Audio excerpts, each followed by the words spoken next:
Sa loob ng 5 minuto, mag-aatid ng balitang totoo. Sa DZKM, narito ang Radyo Kabiteño. Ito ang 8.25. Isang mapagpalang araw, Pilipinas. Ako si Odi Avila. At ako si Bea Diasis. Ito ang Radyo Kabiteño. Laging alerto. Subok at totoo. DZKM 825, nandito na. Para sa mga naglalakihang balita, Halaga ng COVID vaccine, tiniyak muna. Estados Unidos, patuloy ang suporta. PBA player na si Jericho Cruz, hindi nakasama sa paghahanda. Inka Magnayig, ipinagtanggol si Liza Soberano. At ngayon, para sa mga detalye ng balita. Bagong balita na naman para sa ating bansa. Halaga ng COVID-19 vaccines, hiniling ni Senate Minority Leader Franklin Drilon na tiyakin muna. Ibalita mo, Kylie Murillo. Senate Minority Leader Franklin Drilon hiniling na tiyakin muna ang sakto na ang 82.5 billion pesos na halaga para sa COVID-19 vaccines bago muling humingi ng pondo sa Kongreso. Ayon kay Drilon, kailangan natin bilisan para maibalik ang sigla ng ating ekonomiya. If vaccination is too slow, then our economic recovery would be slow too. And if our economic recovery is slow, then those who lost their job will not be able to return to work. Sinabi niya rin sa isang panayam sa radyo na kailangan at may karapatan ng mga Pilipino na malaman kung saan at kung sa paanong paraan nila ginagamit ang perang galing sa mamamayan. Yun lang ang update para sa ating national news.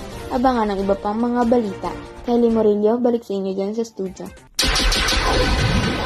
Nitong nakaraang linggo, Pangulo ng Estados Unidos ay sumuporta sa paggunita ng mga Pilipino sa Araw ng Kalayaan. Jarel Castro, ibahagi mo.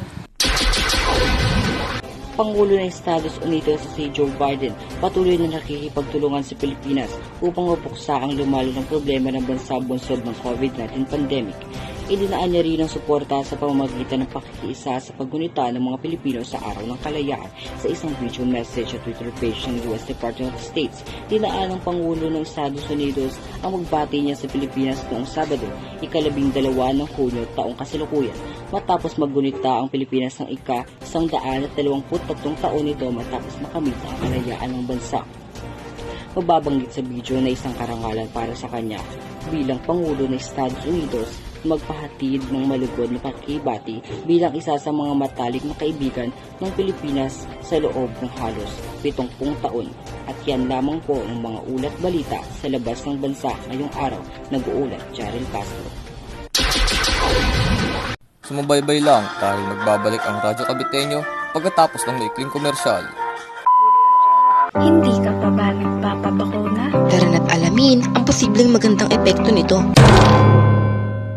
Alam mo ba, sa pagtuklas ng bakuna laban sa COVID-19, nagkaroon ng oportunidad na malabanan ang pandemyang ito? Ang mga bakuna ay maingat na sinusuri bago aprobahan upang maging ligtas ang bawat natuturukan. Nagbibigay din ito ng proteksyon at panlaban sa mga sakit. Kaya huwag mangamba, #magpabakuna. Oras, alas 10 ng umaga. Atid sa inyo ng himpilang ito, Radyo Kabiteño, DZKM 825. At kami nagbabalik para sa balitaang sports, ibalita mo na, Ayla Jean Albiz.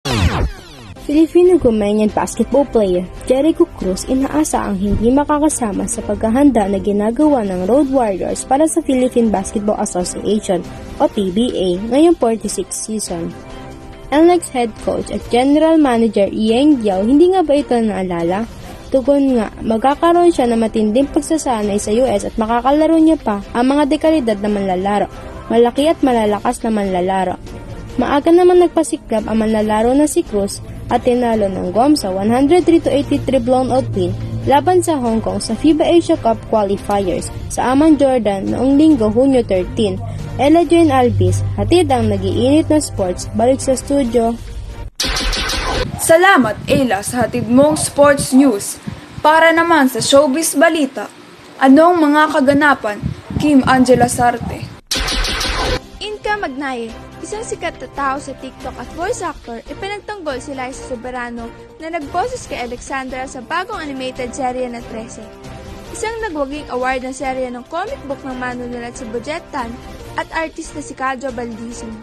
Mula sa gitna ng pagpuna ng ilang manonood, sinabi ni Magnaye sa Twitter na ang tinig ni Soberano ay perpekto para kay Alexandra Trece. Dinipensahan din ng sikat na voice actor si Liza mula sa karamihan na nagsabing ang kanyang pag-aarte sa boses ay monotonous.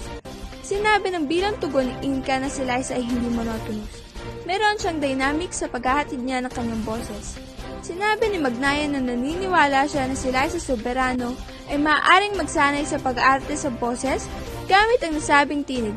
Dahil dito ay isang bagay ang maaaring magawa sa ilang pagsasanay. Nag-aabang ng walang ending para sa bagong magte-trending, Kim Angela Sarte para sa Balitang Showbiz. Mula sa buong pwersa ng DZKM, yan ang mga balitang handog namin para sa inyo. Muli, ako si Odi Avila. At ako naman si Bea De Asis. Magandang araw, Pilipinas.